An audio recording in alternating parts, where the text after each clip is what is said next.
বন্ধুরা, তোমরা কেমন আছো? আমি ভালো আছি আলহামদুলিল্লাহ।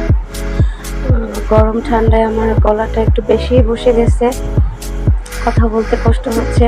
আজকে তোমাদের সাথে আমি এই ভিডিওটা এই জন্য শেয়ার করলাম যে আমাদের জীবনে গাছ কতটা উপকারী। আসলে আমরা এখন কম বেশি সবাই উপলব্ধি করতে পারতেছি এই তাপপ্রবাহের ভিতরে বেশি আর কি। তো এটা আমার বাসার বারান্দার পিছনের সাইড। তো এখানে একটা খালি প্লট আছে, প্লটটাতে কিছু আগাছা হয়েছে। আগাছা বললে ভুল হবে, হয়তো বা উপকারী হতে পারে। আবার পাশে কিছু কচু গাছও আছে। তো এটার জন্য বাসায় আমার অনেক বাতাস আসে, বারান্দায় অনেক বাতাস আসে।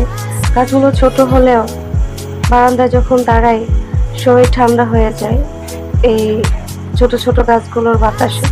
তো আমাদের সবারই উচিত আসলে কম বেশি গাছ লাগানো, যার যতটুকু জায়গা আছে।